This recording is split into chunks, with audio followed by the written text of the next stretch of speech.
máquina. Sí, O sea, de por la ejemplo. comunicación. Sí, de la ¿De la comunicación. comunicación o a qué te refieres? Sí, porque ya que la entrada de los voltajes, la diferencia de voltajes, luego se amplifica y eso va conectado ya después a la máquina que la va a registrar. No todo es un equipo. Bueno, pues yo me refiero a ese circuito, por ejemplo. Entonces, ¿dónde vendría el voltaje en un circuito, el voltaje alto? De la entrada, ¿De la entrada? sí. Ok. Ok. Un transiente, dijimos que puede ser, por ejemplo, cuando desfibrilan, ¿sí? Al paciente. O cuando se mete algún tipo de interferencia, o puede ser un artefacto de movimiento, ¿sí? Eso puede ser un transiente.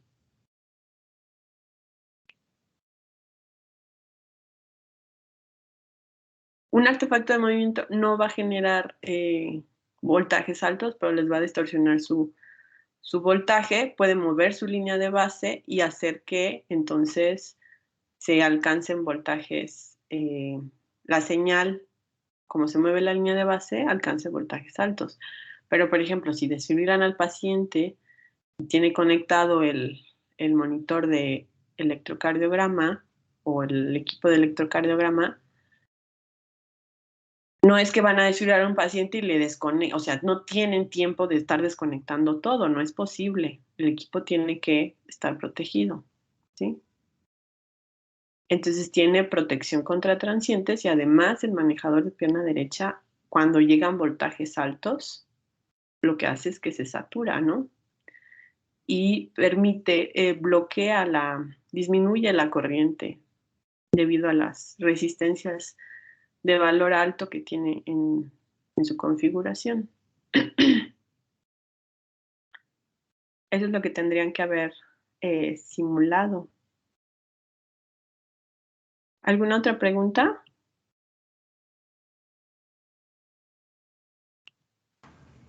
Doctora, Sí. bueno, yo soy del equipo 5 y ya para tenerlo como bien claro, el jueves presentamos, entonces el miércoles se entrega la práctica, ¿verdad? Sí, creo que sí les puse, ¿no? Ahí en el canal cuando entregaban la práctica. Sí. Muchas gracias. Entonces, acuérdense, todos los demás equipos tienen que leer la práctica, ¿sí? Les voy a preguntar así de qué encontraron sus compañeros, qué concluyeron sus compañeros para cerciorarme de que hayan leído la práctica. ¿Alguna otra pregunta de sus simulaciones, del curso? Si no hay preguntas, pues entonces empiezo con tema nuevo. Doctora, del examen del martes va a venir hasta MG, ¿verdad? No, hasta SG. Ok. MG ya. Ok, bueno, gracias. ¿Alguien tiene otra pregunta?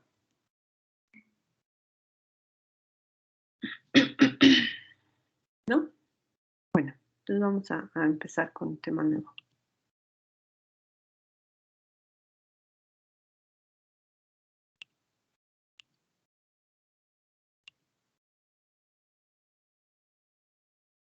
Ya les puse las diapositivas, ¿ok? No intenten copiar, va a ser un examen más bien para que piensen y no para que, o sea, en base a lo que se vio en clase, pero no va a ser tanto de que se tengan que aprender la información de memoria y tengan que ponerla, más bien que la entiendan, tratando de evitar que copien, ¿no? La respuesta tal cual de las diapositivas. Bueno, entonces el día de hoy vamos a empezar con electroencefalografía. Ahí sí ya están viendo mi pantalla, ¿verdad? ¿Correcto? Sí, ya. Sí. Ok. Bueno, entonces es otra señal bioeléctrica.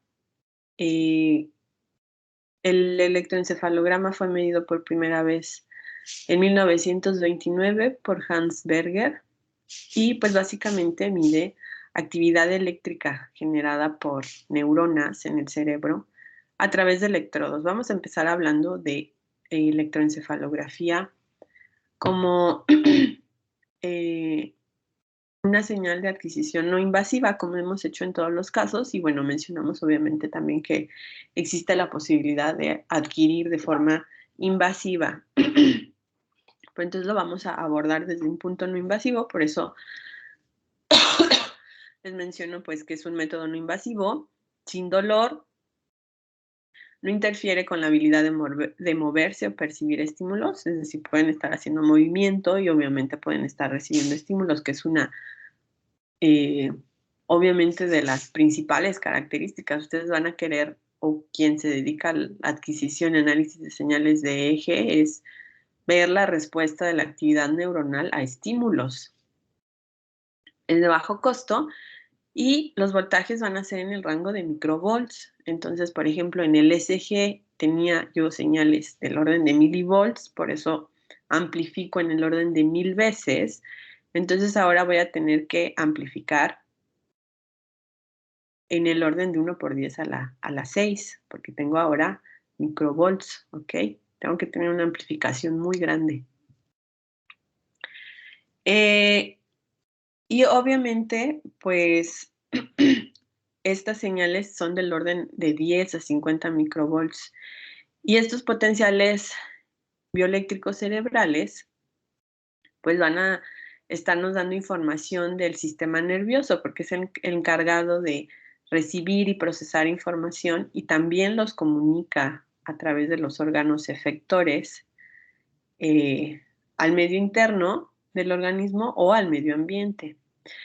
Y la unidad estructural y funcional del sistema nervioso central es la neurona, se encarga de transportar información y tiene ciertas propiedades para generar señales eléctricas y químicas. Y bueno, ustedes ya conocen el proceso de la sinapsis, que es a través del cual se da la comunicación entre neuronas. Como dato, aproximadamente se tienen 10 a las 12 neuronas. ¿Y cómo se comunican entonces estas neuronas? Ok, a través de la sinapsis, pero existen dos tipos de sinapsis, la sinapsis química y la sinapsis eléctrica. Y tienen características diferentes, se ven incluso a partir de los dibujos que vemos aquí en la diapositiva. Son configuraciones diferentes. Aquí veo una separación y esta separación aquí está disminuida. En la sinapsis química va a haber un flujo de información que va a ser unidireccional, ¿ok? Quiere decir que va a ir de la parte presináptica, de la neurona presináptica a la neurona posináptica. Y esta separación se conoce como hendidura sináptica y tiene una distancia entre 30 y 50 nanómetros. Y mientras que en la sinapsis eléctrica, esta separación entre neurona presináptica y posináptica va a ser de 2 nanómetros, ¿ok? En la sinapsis eléctrica, aquí el flujo de información es en ambas direcciones, es bidireccional. Y bueno, el paso de iones a través de estas uniones, lo que va a generar son corrientes iónicas que van a generar la transmisión de información o de la señal de una neurona a otra. Entonces, la diferencia básicamente entre sinapsis química y eléctrica es la separación entre neurona presináptica y posináptica. Es más grande en la sinapsis química. Y bueno, la sinapsis química, pues tengo vesículas que contienen el neurotransmisor, son depositadas en la hendidura sináptica y luego va a haber receptores específicos para ese neurotransmisor. Y entonces, por eso es que el flujo de información va en una dirección, mientras que en la sinapsis eléctrica va en ambas direcciones. Y estas sinapsis funcionan, por ejemplo, la sinapsis química a forma de diagrama. Se tiene el potencial de acción que llega a la terminal presináptica, empieza a generarse la despolarización de esta terminal presináptica, se abren los canales controlados por voltaje de calcio, hay flujo de calcio a través de los canales. Este calcio lo que genera es que las vesículas se fusionen con la membrana presináptica, entonces el transmisor que tenían estas vesículas se libera en esta hendidura sináptica, y una vez que es liberada, estos receptores van a estar abriéndose para recibir los transmisores que fueron liberados en esta hendidura, ¿ok? Y así va a continuar el proceso, y el paso de estos transmisores a través de estos receptores, lo que va a generar es que se generen corrientes. Importante decir que pueden ser excitatorias o inhibitorias, por eso cuando les hablaba de potenciales postsinápticos excitatorios o inhibitorios, a esto se refiere, a las corrientes que se van a estar generando en este punto. Y bueno, esto va a estar cambiando la excitabilidad de la célula, ¿no? De la neurona postsináptica. Posteriormente se remueve, se elimina el neurotransmisor y el proceso empieza otra vez a iniciar, ¿ok? Estos neurotransmisores que, digamos, son removidos o eliminados, van hacia la membrana plasmática. En el sentido de que hablábamos de potenciales excitatorios y potenciales inhibitorios, pues ya sabemos a qué se refiere, porque cuando empezamos a hablar de potencial de acción, nosotros nos referimos al potencial de acción neuronal, ¿ok? Entonces ahorita ya no es necesario que lo repasemos, porque ya lo vimos, y vimos, por ejemplo, qué diferencias tiene con el potencial cardíaco, potencial de acción cardíaco, que su principal diferencia es esta meseta, el periodo refractario, que tiene un objetivo de permitirle al corazón realizar toda la despolarización y repolarización en un tiempo particular para que se lleve a cabo toda la actividad cardíaca, si no, no sería posible.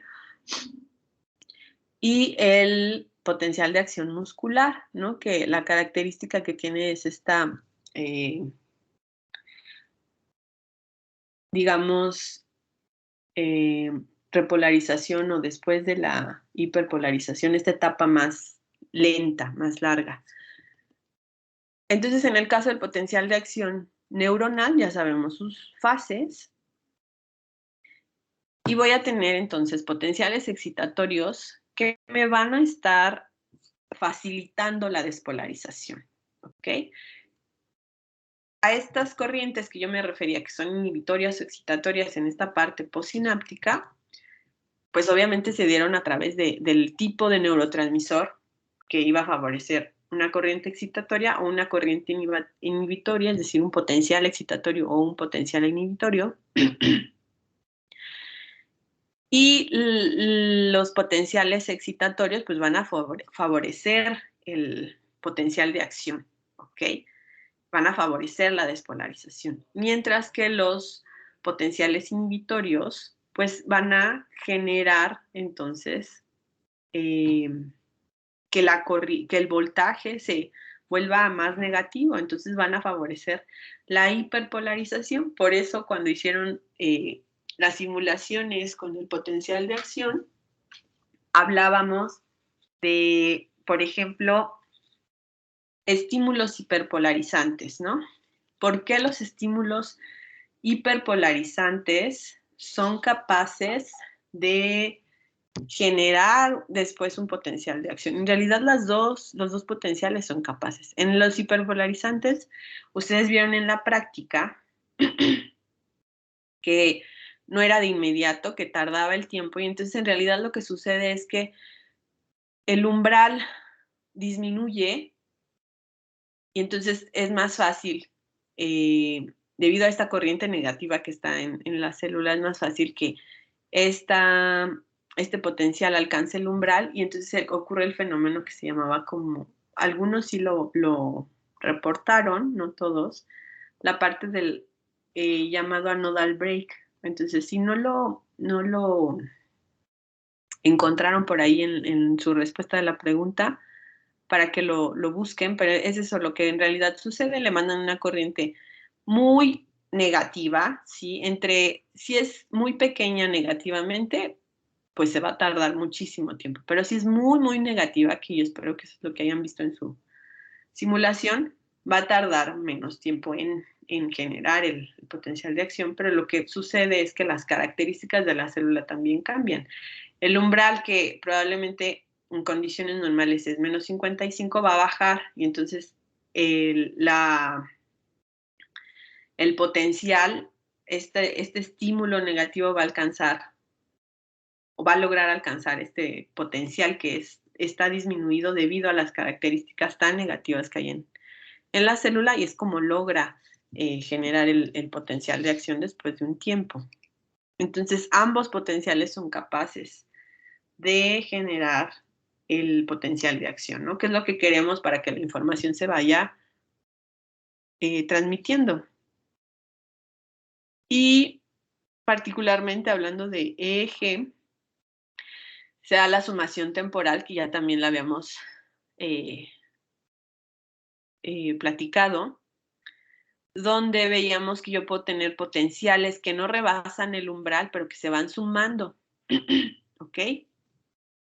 Hasta que alcanzan el umbral y se dispara el potencial de acción, ¿ok? Entonces, esta sería una suma temporal, es decir, van llegando varios estímulos uno atrás de otro, probablemente muy pequeños, a través de un axón, y esto es lo que va generando que se dé la suma temporal. Pero también existe suma espacial, ¿ok?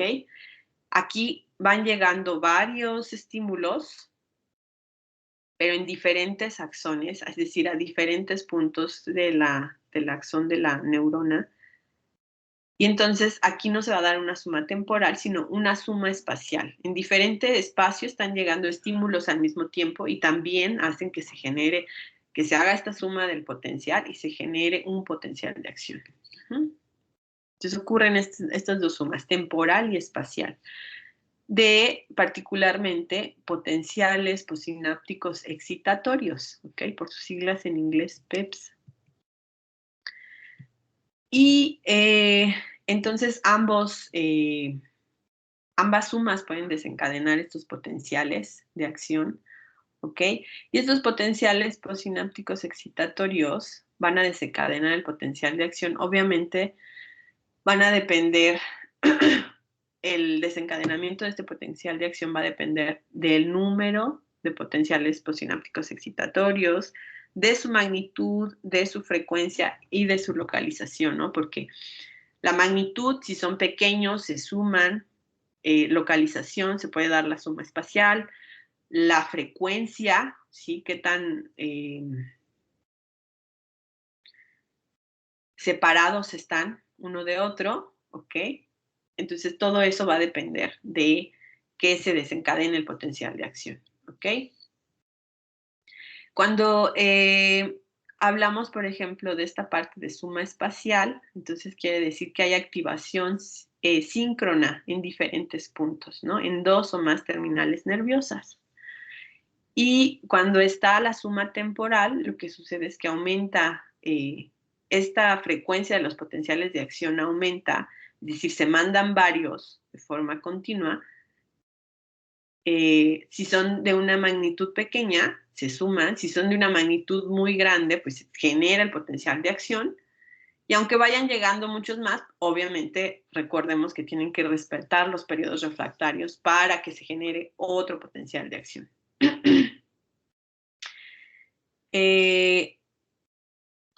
Y bueno, hablando de eje, vamos a hablar de dos tipos de potenciales. Potencial de acción y potencial postsináptico. El potencial de acción se va a dar en una zona pequeña en la membrana y va a tener una duración de 1 a 2 milisegundos y una amplitud alrededor de 80 milivolts, ¿ok? Y se va a dar por un proceso electroquímico. Mientras que el potencial postsináptico tiene una mayor duración de 10 a 250 milisegundos y tiene una amplitud mucho menor que la del potencial de acción, pero va a afectar una zona mayor en la membrana. Entonces, el que tenga una duración más prolongada va a ser que sea posible un traslape, ¿ok? Y entonces que se afecten zonas mayores. De forma que en realidad quien va a estar participando de forma importante para la generación de la señal de electroencefalograma es el potencial postsináptico, ¿ok? ¿Por qué? Porque dura más tiempo, permite el traslape y esto va a hacer que afecte una zona mayor de la membrana con respecto al potencial de acción. De forma que yo tengo actividad eléctrica neuronal y en este volumen conductor, así como hablábamos de que el corazón es un volumen conductor, el músculo es un volumen conductor, ahora el cerebro es un volumen conductor, vamos a ver que hay fuentes y pozos de corrientes que van a estar interactuando y que van a estar generando corrientes y propagándolas a través de este volumen conductor, que es la cabeza, ¿ok? De forma que entonces cuando yo veo actividad eléctrica, para ver actividad eléctrica neuronal en la electroencefalografía, me estoy refiriendo principalmente a potenciales postsinápticos. Esa es una primera condición. Después voy a ver particularmente actividad de un tipo de células. Porque lo que yo voy a estar midiendo es este cambio en potencial que voy a registrar, obviamente, en la superficie, ¿sí? Estoy hablando de adquisición no invasiva. Y voy a ver este cambio de potencial entre la superficie y mi electrodo de referencia, ¿no? Que era lo que decíamos, dependiendo de si es una adquisición unipolar o bipolar. Entonces, yo pongo mi electrodo y tengo una referencia y voy a ver cuál es el voltaje en ese punto donde estoy midiendo con respecto a donde haya colocado mi referencia, ¿cierto? Pero lo que yo voy a registrar en un punto colocado en la cabeza, número 1, dijimos, va a depender del potencial postsináptico. Número 2, va a depender, obviamente, de la actividad de las neuronas, ¿sí? Pero particularmente de células, tenemos células gliales y células piramidales, ¿ok?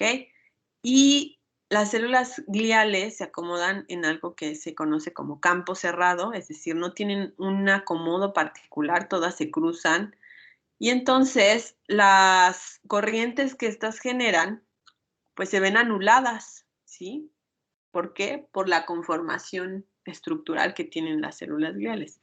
Mientras que las células piramidales se conocen como de campo abierto, debido a que tienen este acomodo en forma paralela. Y esto va a permitir que se generen las corrientes a través de las células piramidales. Y este acomodo en paralelo va a hacer que no interfiera la actividad o las corrientes de una célula con otra, ¿okay? Que les permita propagarse. Mientras que en estas células sí hay propagación, pero lo que sucede es que una corriente se anula con otra porque todas están cruzadas y entonces en realidad quien participa en la generación de la señal de eje, la actividad que nosotros estamos registrando es en realidad actividad solo de células piramidales, porque esta actividad no está llegando a la superficie, ¿ok? Entonces, número 2, segunda condición para que yo pueda ver la señal de eje es que es información de células piramidales. Y toda esta información de las neuronas, obviamente, tiene que pasar por 6 capas corticales que se tienen, ¿ok? Entonces tenemos estos dos tipos de neuronas, piramidales y no piramidales o gliales.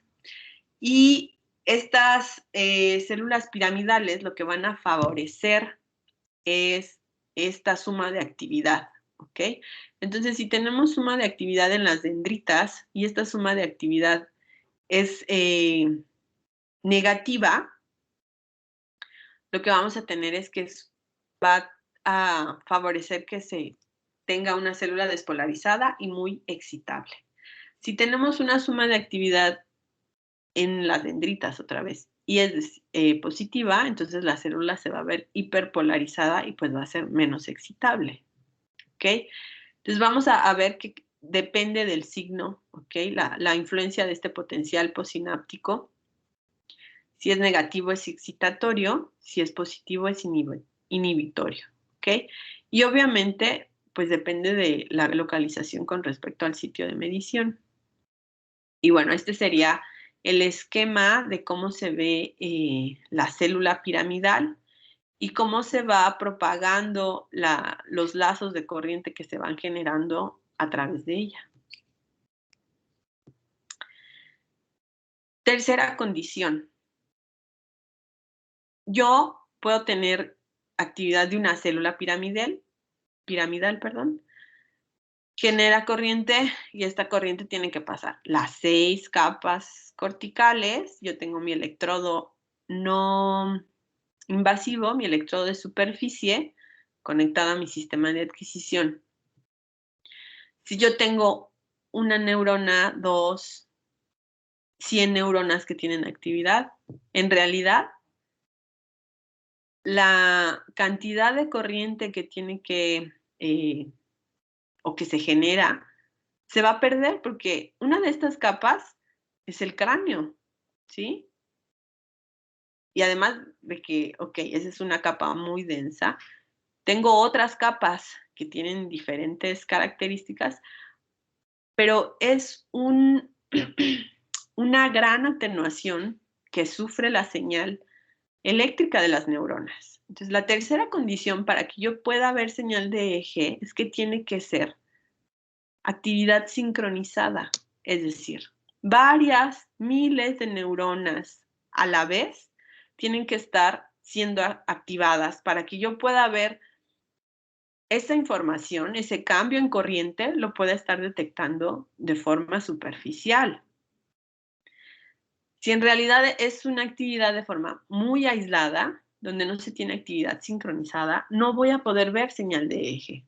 Entonces, tercera condición es actividad sincronizada y es actividad a nivel de la capa cortical. O sea, yo puedo tener actividad más profunda, pero obviamente esa actividad, si es sincronizada, obviamente se va a propagar, pero si es solo de forma muy profunda y no existe sincronización, pues no va a llegar aquí a poder superar todas estas capas, ¿ok? Entonces, potenciales posinápticos, células piramidales, actividad sincronizada y actividad a nivel cortical, ¿ok? Obviamente, para que yo tenga una buena señal de eje, ¿sí? Si no tengo actividad sincronizada o la sincronización es muy baja, pues mi señal va a tener una amplitud mucho menor, ¿ok? Va a ser más difícil detectarla. La señal de eje es de difícil detección porque tenemos una atenuación muy grande, porque aparte tenemos cabello, ¿sí? El cabello estorba básicamente para adquirir la señal, ¿sí? Y eso hace su adquisición más complicada. Entonces, si yo tengo actividad irregular, pues voy a tener una suma de la señal. Sí voy a tener señal de electroencefalograma, de electroencefalografía, claro que sí, pero probablemente no tenga la suficiente amplitud para poder estar analizándola después, ¿ok? Mientras que la actividad sincronizada, pues obviamente se va a ir sumando debido a que tengo estas células piramidales y entonces voy a tener una buena señal de eje que va a estar llegando a mi electrodo. Vamos a ver un repaso rápido de las partes que hay en diferentes estructuras en el cerebro, que probablemente ya las conocen, pero lo vemos rápido. Tenemos diferentes lóbulos, occipital, parietal, frontal, en el encéfalo, lóbulo temporal, cerebelo, tallo cerebral, y cada uno tiene diferentes funciones particulares. Por ejemplo, el encéfalo es donde ocurren pensamientos y procesamientos complicados. El lóbulo frontal va a estar controlando la personalidad, la planeación, particularmente el área de Broca, por ejemplo. Está involucrado con el habla, el procesamiento del lenguaje y también comprensión de este. El lóbulo frontal también va a estar relacionado con movimientos voluntarios, la inteligencia, la memoria, ¿ok? El lóbulo temporal, yo creo que eso sí, probablemente sí en sus clases de anatomía o fisiología, pues va a estar involucrado con la corteza auditiva, ¿ok? Está relacionado también con la memoria y el olfato, y particularmente está el área sensorial del lenguaje, ¿ok? Entonces, si yo quiero evaluar un estímulo auditivo, tengo que colocar mis electrodos en el lóbulo temporal. Por eso estamos viendo estas diapositivas, ¿no? Este repaso. ¿Por qué? Porque cuando vemos dónde coloco los electrodos, pues tengo que saber qué función tiene mi cerebro, que tiene diferentes estructuras y lugares anatómicos que realizan funciones particulares donde se procesa cierta información, y entonces ahí voy a poner los electrodos. Ahorita vamos a ver, por ejemplo, la corteza sensorial primaria, que está en el lóbulo parietal. Entonces, donde se controlan las sensaciones del cuerpo, el tacto, la conciencia, el dolor, la temperatura. Si ustedes recuerdan en el video que les puse de la mujer parapléjica que tenía electrodos implantados, los tenía en el lóbulo parietal, en esta corteza sensorial. Ahí van los electrodos si yo quiero evaluar o sí ver la respuesta ante estímulos motores o que se dé alguna respuesta. En este caso, por ejemplo, si ustedes quieren ver qué respuesta se ve cuando alguien mueve un brazo, ¿ok? ¿Sí? Pero también quieren ver, por ejemplo, en el caso del video, la persona imaginaba el movimiento y se generaba, la señal que se generaba en eje producía un cambio en la señal, y este cambio en la señal me iba a estar controlando un motor, ¿no? El motor de la prótesis para mover el brazo y que ella pudiera comer. ¿Okay? Entonces aquí van los electrodos. Y también en el lóbulo parietal hay una zona que es el área de comprensión de lectura. En el lóbulo occipital está toda la parte visual, ¿ok? Igual, si voy a ver estímulos visuales, pues van en el lóbulo occipital.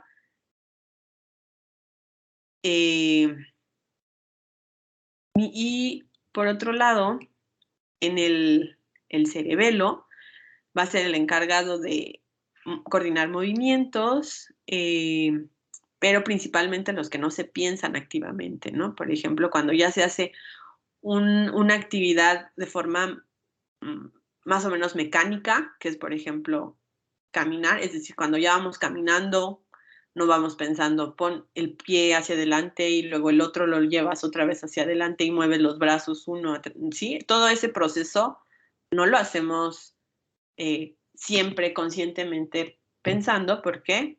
Porque son movimientos aprendidos que ya llevamos a cabo de forma mecánica. Y entonces la parte del cerebro principalmente controla estos movimientos.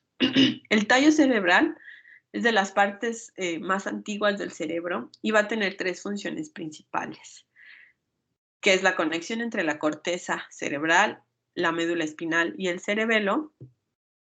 Va a ser también un centro integrativo de funciones viscerales como el control de la presión arterial o de la ventilación. Y además va a ser un centro donde se integran varios reflejos motores, ¿ok? Y existen otras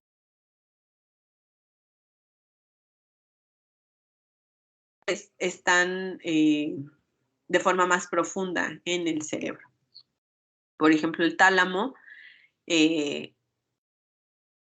su función va a ser asociarse o relevarse con los mensajes de los sentidos. El hipotálamo va a regular, por ejemplo, o va a participar en la regulación del latido cardíaco, de la presión sanguínea, de la temperatura, del apetito, de muchas funciones. Después, más adelante, acuérdense de este hipotálamo relacionado con la parte de temperatura. Vamos a ver más adelante que tiene una relación, su ubicación anatómica, ¿ok? La glándula pituitaria, en conjunto con el hipotálamo, controlan, por ejemplo, las glándulas endocrinas, que regulan el metabolismo, la sexualidad, entre otras cosas. La glándula pineal, que va a regular, por ejemplo, el sueño y otros ritmos, ayudándose de la melatonina, sí. Y entonces podemos ver esta actividad cerebral de forma, digamos, burda, como la parte frontal, la parte parietal, frontal, que es la que básicamente manda, por eso le ponemos el que es el jefe, la parte parietal, que es la parte de los sentidos, la parte motora, la parte occipital, que es la parte visual, y la parte temporal es la parte auditiva. Entonces, por lo menos de forma global, esto lo tenemos que conocer y tener en mente, ¿sí? Si queremos trabajar con señal de eje. Y de forma más particular, por ejemplo, en la parte parietal, de forma muy importante tenemos la corteza motora, que va hacia los nervios motores, y la corteza somatosensorial, que viene a darle información los nervios sensoriales, ¿sí? Entonces, aquí está toda la parte de recibo estímulos motores, cómo se integra la información y ahora se piensa en un movimiento y cómo es esa señal y cómo sale hacia los nervios motores. ¿Cómo llega? ¿Sí? Por ejemplo, ustedes tocan algo caliente, llega por los nervios sensoriales, se integra la información en la corteza somatosensorial, se pasa a la corteza motora, va hacia los nervios motores y le dice a la mano, quítate de ahí porque no quieres esa sensación, te va a hacer daño, ¿sí? Lo caliente, por ejemplo, o algo filoso. La reacción motora es quitar tu mano de ahí, pero todo eso primero pasó por la corteza somatosensorial y después por la corteza motora para hacer el movimiento.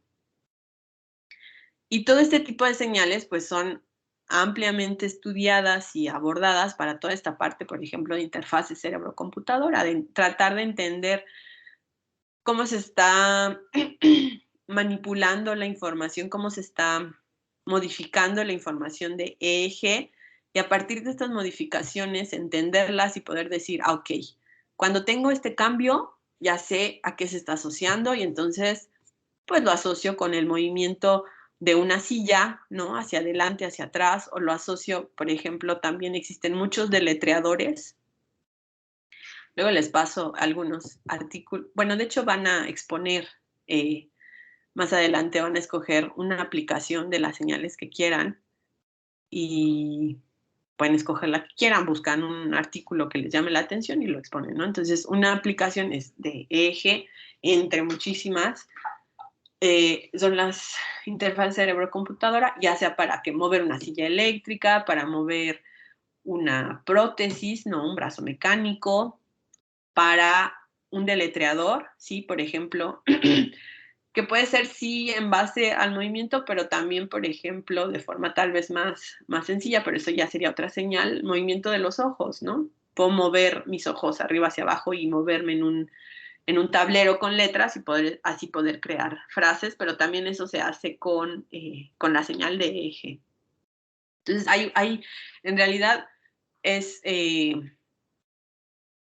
todas las señales son interesantes, pero esta, digamos, es más tal vez fascinante porque pues está integrando toda la información de un montón de estímulos. Es donde llega toda la información, se procesa y genera una respuesta.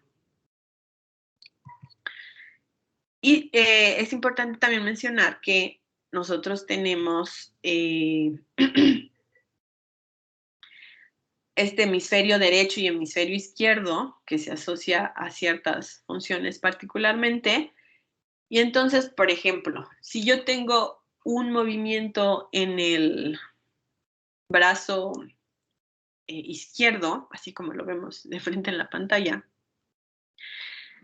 esa información yo la tengo que, por ejemplo, quiero ver cuál es la respuesta de mover la mano izquierda. Yo tengo que colocar, ok, ya sé que los electrodos en la corteza sensorial y en la motora, pero en el hemisferio contrario a la extremidad, ¿sí? Así es como se procesa la información cruzada. Entonces, si muevo mi mano izquierda, quiero ver qué cambio en la señal de eje genera, tengo que colocar los electrodos, sí, en la zona parietal, pero en la parte derecha. Y así, dependiendo de en qué parte del cuerpo quiero estar recibiendo los estímulos. Por ejemplo, vamos a ver más adelante potenciales evocados, que es más sobre la respuesta que se genera. Y incluso sin hablar de potenciales evocados, ¿no? Quiero ver cómo cambia la señal de eje en respuesta, por ejemplo, a un estímulo auditivo, a música. Y primero le pongo música en el oído derecho y entonces registro en el izquierdo y después en el otro oído y registro en el hemisferio contrario o al mismo tiempo, pero ya sé que la información que proviene, coloco los electrodos en la parte temporal izquierda y derecha, ¿sí? Pero, por ejemplo, tal vez lo interesante es ver si es la misma música, es exactamente la misma información que estoy mandando en los dos oídos, si hay algún cambio en la señal que se está generando en los hemisferios. Y lo que tengo que saber es que la parte izquierda es la señal que está generándose en respuesta al estímulo que recibo en la parte en el oído derecho, ¿ok? Como bien decíamos, la cabeza se va a conformar o se va a asumir como un volumen conductor donde decíamos que íbamos a tener pozos de corrientes que se van a estar generando y que van a estar interactuando. Y esta información es la que se va a estar transmitiendo hacia la parte externa. Y entonces particularmente voy a tener dos tipos de dipolos. Así como en el corazón se generaba un dipolo que iba a cambiar su magnitud y su dirección dependiendo del punto en el ciclo cardíaco que estoy. De igual forma aquí pues va a cambiar dependiendo de dónde se esté integrando la información, pero voy a tener dos tipos particulares, los tangenciales y los radiales. ¿Okay? Entonces los tangenciales, así como su nombre lo dice, van a ser los que se están generando de forma tangente, así como se marca aquí en el dibujo, mientras que los radiales van a tener este comportamiento, ¿ok? Y si yo lo hubiera mapeado como se ven los potenciales tangenciales y los potenciales radiales, se verían de esta forma, ¿ok? Entonces voy a tener básicamente esta propagación de los dipolos de forma tangencial y de forma radial. Ahora hablando rápidamente del tipo de electrodos que voy a tener. Voy a tener electrodos de aguja, ¿sí? Que van a estar, puedo ubicar en zonas particulares. Obviamente los electrodos superficiales, ¿sí? Que decíamos que pueden ser de oro o de plata, ¿sí? Que van a tener una superficie mucho menor Y bueno, puedo usar de estos que pueden llevar gel o puedo utilizar electrodos secos, ¿sí?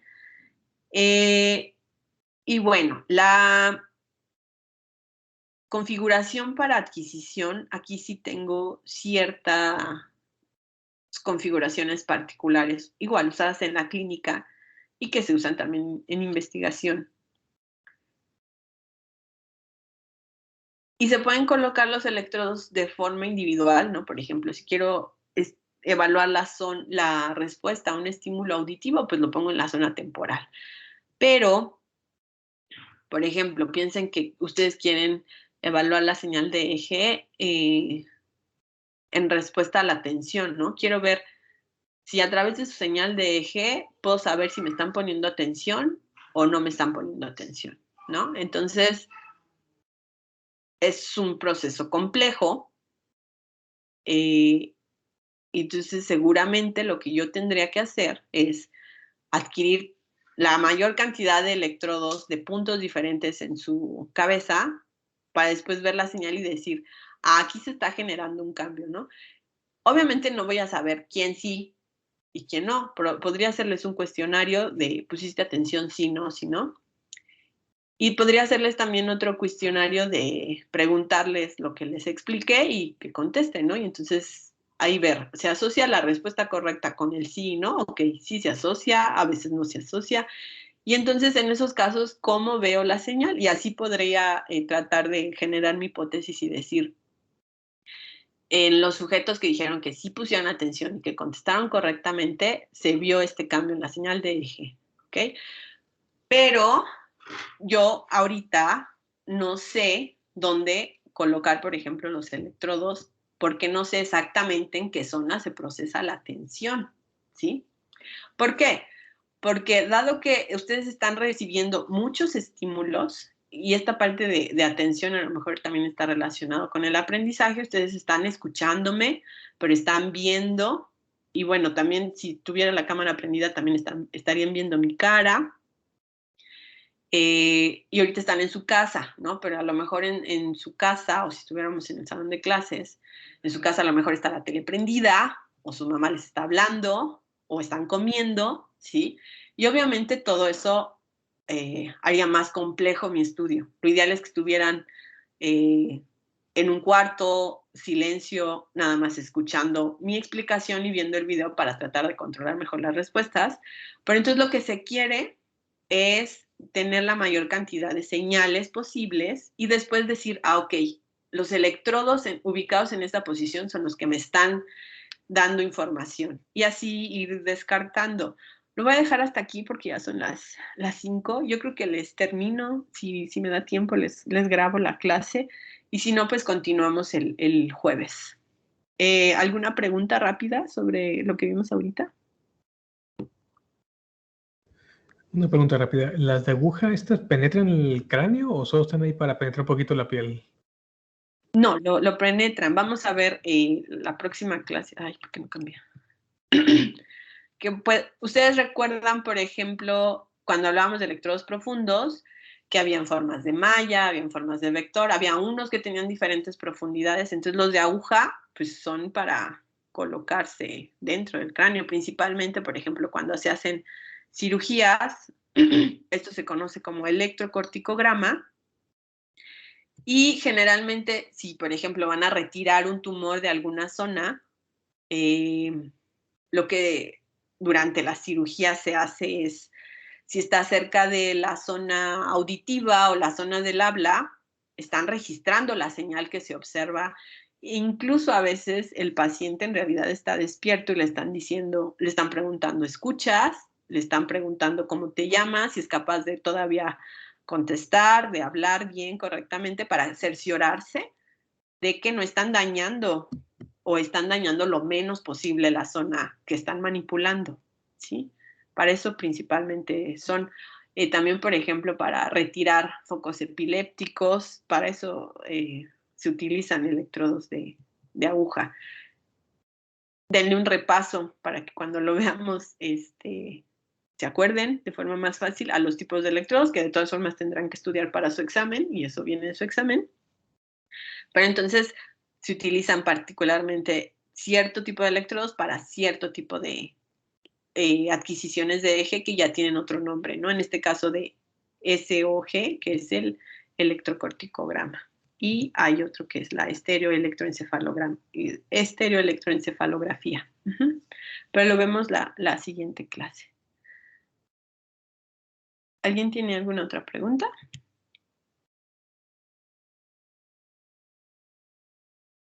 ¿No? Bueno, pues estudien y nos vemos entonces el martes. Si llegan a tener alguna pregunta, se las contesto. Me la pueden hacer por el chat y les puedo contestar, ¿ok?